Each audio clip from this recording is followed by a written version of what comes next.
Good evening friends. MSc home science से जो भी गर्ल्स एंट्रेंस एग्ज़ाम पीजी का देने वाली है उसके लिए आज मैं 2019 का previous years question paper solve करवा रही हूँ। इससे पहले भी मैंने 2 क्वेश्चन पेपर सॉल्व करवा दिया है 2017 और 2018। किसी ने भी मेरे इस वीडियोस को नहीं देखा वो डिस्क्रिप्शन में जाके 2017 और 2018 का क्वेश्चन पेपर देख ले। और जो भी लोगों ने मेरा चैनल सब्सक्राइब नहीं किया है फटाक से चैनल सब्सक्राइब कर दें, जिससे आपको आगे के भी सारे इस वीडियोस टाइम टू टाइम मिलते रहें। और आपके क्वेश्चन जो है एंट्रेंस एग्ज़ाम में इन्हीं क्वेश्चन पेपर के पैटर्नों से ही आएंगे। आपको ऐसे ही पढ़ाई करनी है, ऐसे ही क्वेश्चन पेपर आएंगे। तो चलिए आइए देखते हैं 2019 का क्वेश्चन पेपर्स को। हमारा फर्स्ट क्वेश्चन है, शिक्षा किसके बदलाव की उत्पत्ति है? मतलब शिक्षा से क्या बदलाव होता है? ज्ञान तो ऑलरेडी एक शिक्षा से ज्ञान मिलती है, ना कि बदलाव है कोई। अभिवृत्ति मतलब एटीट्यूड।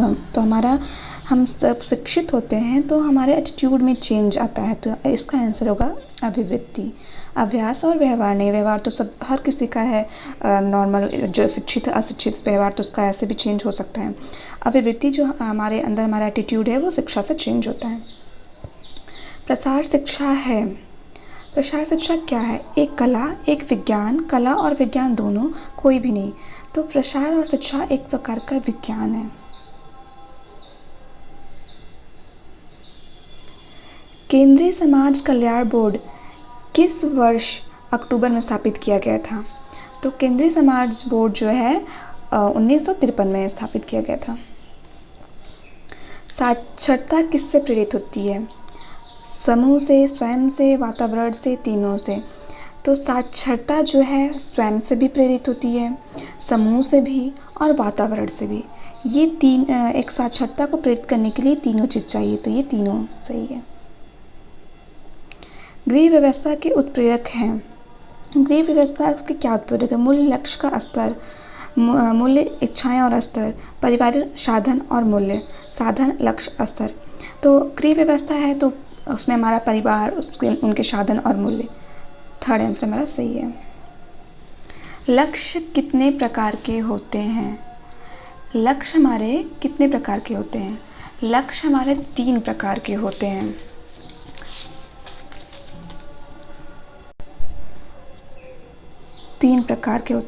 पहला क्या होगा? अल्पकालीन।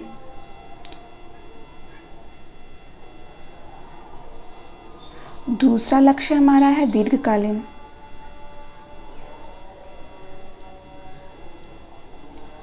और तीसरा हमारा लक्ष्य हो जाएगा समयकालीन।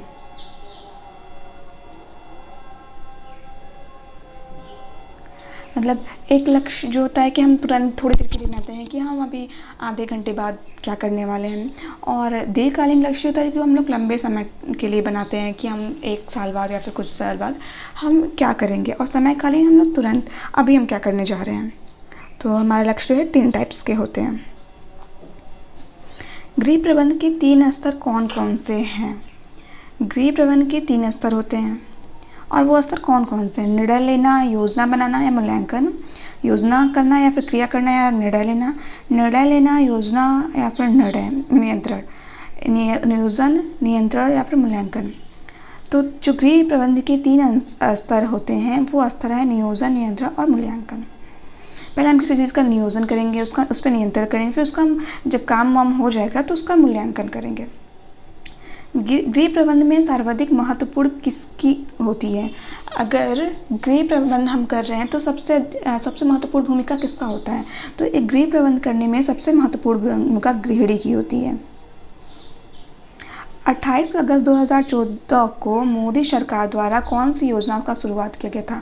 तो 28 अगस्त 2014 को मोदी द्वारा कौन सी योजना का शुरुआत किया गया था? आप लोग बताइए। योजनाएं बहुत इंपॉर्टेंट हैं, आपको सारे योजनाएं याद करने हैं।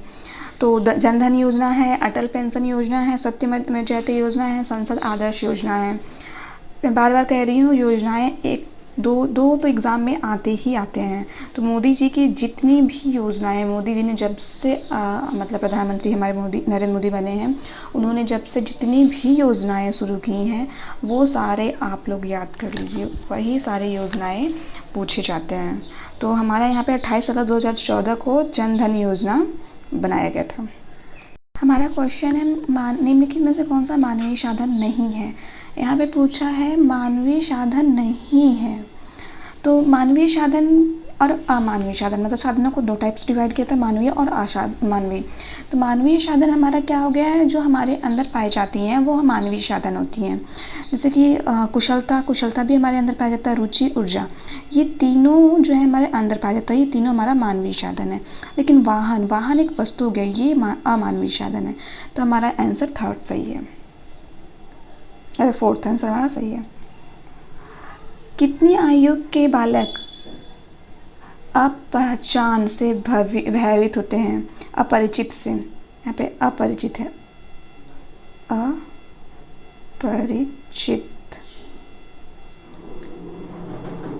अपरिचित लोगों से भयभीत होते हैं। 2 वर्ष से कम के बालक, जो 2 वर्ष से अधिक जो बालक होते हैं वो अपरिचित लोगों से भयभीत होते हैं। बाल्यावस्था में समान कितने प्रकार के संवेग पाए जाते हैं। ये हमारा यहाँ पे कितने प्रकार के संवेग पाए जाते हैं। तो बाल्यावस्था में हमारे 6 टाइप्स के संवेग पाए जाते हैं। और 6 टाइप्स के संवेग क्या हैं? सैडनेस हो गया, हैप्पीनेस हो गया, फेयर, एंग्री, सरप्राइज, ये सारी चीज़ें जो हमारी होती हैं वो जो बाल्यावस्था में हमारे अंदर संवेग रहते हैं। कौन सा रेशा क्षार के प्रति संवेदनशील है? यहाँ पे क्षार नहीं है।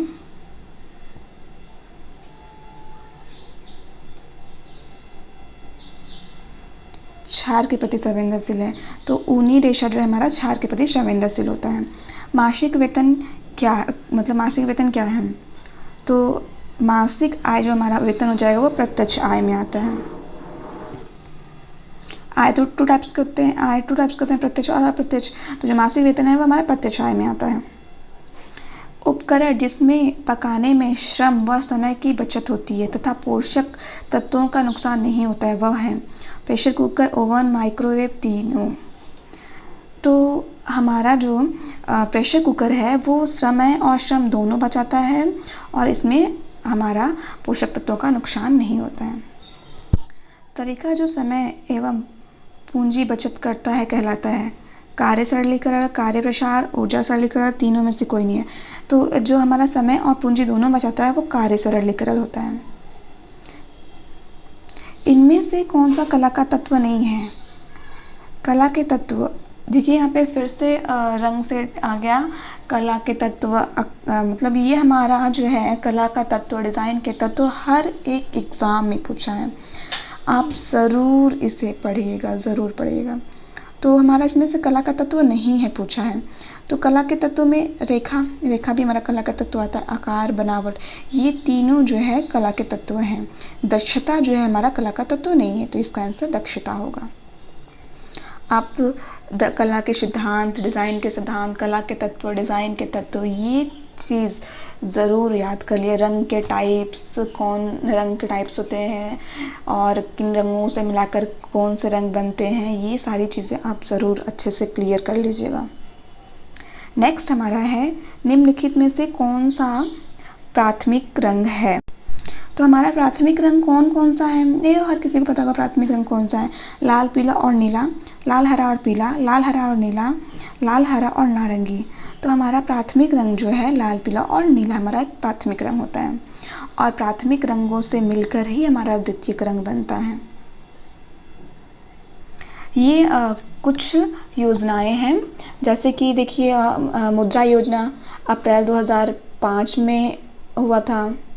जनधन योजना 2014 में, आयुष्मान भारत योजना 2018 में, उज्ज्वला योजना 1 मई 2005 में, मेक इन इंडिया 28 सितंबर 2014 में, स्वच्छ भारत 2014 में 2 अक्टूबर को, संसद आदर्श ग्राम योजना 2014 में 11 अक्टूबर, सत्यमेव जयते, digital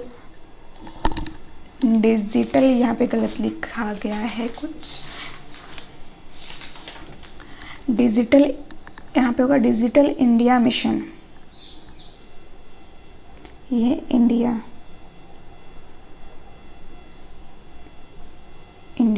mission, digital India mission 2005 में, और नमामि गंगे योजना 7 जुलाई 2016 में। ये आप योजनाएं याद कर लीजिए। मोदी जी की जितनी भी योजनाएं आपको मिले, आप वो सारी योजनाएं याद कर लीजिएगा। आपके एग्ज़ाम के लिए ये बहुत ही ज़्यादा इम्पॉर्टेंट है, और मैंने ये कुछ योजनाएं दी हैं, आप देख लीजिएगा। थैंक यू फ्रेंड्स, आप लोग ये वीडियो ज़्यादा से ज़्यादा शेयर करिए, और जो भी डाउट हो आप लोग कमेंट ज़रूर करिएगा।